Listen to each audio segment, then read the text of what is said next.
Thank you for coming to my office. We need to talk about student X who will be graduating in less than a month. Student X was in my class 2 years ago, although I am curious as to how he is even graduating, but I won't ask since I am sure it has to do with some online credit recovery classes or some other act of manipulation. Well, I convinced student X that college is the best path for him and that it is the only way to be successful in life. The only problem is that the F you gave him his sophomore year is keeping him from being accepted to a 4-year school. For starters, student X earned that F. He rarely showed up to class, failed every exam and quiz, and did not complete just about every assignment, which is why he failed the class. Well, I had a long talk with student X and he admitted that the reason he didn't go to class or turn in assignments is that your class was boring. If you had done a better job making class fun, then he would have passed with a much higher grade. It doesn't sound like you questioned his logic as to why he wasn't coming to class and just took his word at it. This is actually more of the norm than you might think. Well, now that he is ready to go to college and graduate in less than a month, I need you to give him 2 or 3 assignments that will bring up his grade to at least a C so that he no longer has an F on his transcripts. So even though student X did nothing for the entire year, you think 2 or 3 assignments and some assessments will make up for that? I didn't say anything about giving assessments, just give him a couple of assignments so his grade can be raised with less than 1 month to go until graduation. You actually think 2 or 3 assignments is enough to make up for an entire year of doing nothing?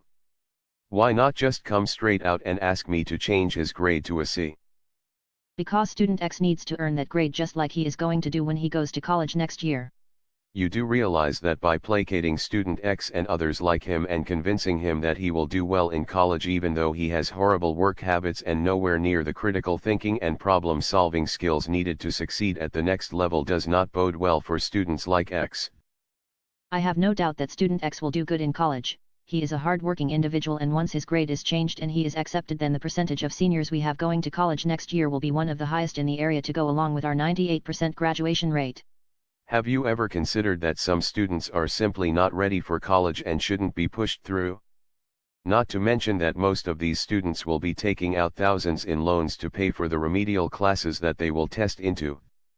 Well, when they do finish college, there will be plenty of high-paying jobs for them to pay back their loans.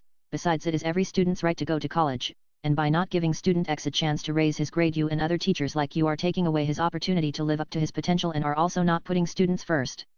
Do you even know what percentage of students that we push to go to college actually earn a degree?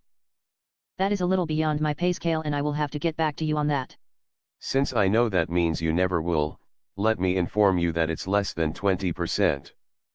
At that point, it is the fault of the college if the students that graduate from here with high GPAs do not succeed at the next level, but that doesn't change the fact that we have one of the highest graduation rates and college acceptance rates in the area. And there you have it, a typical revolving door administrator convincing unprepared students that they are ready for college just to use their acceptance as a data point on a graph for bragging rights. So if you are a professor wondering why you seem to be getting more and more unprepared students, it is because of antics like this that are occurring a little more each year. Oh, and in case you were wondering, the teacher in this situation did give student X 3 assignments to do. He only completed 1, and yet both student and Rad still expected the teacher to change the grade.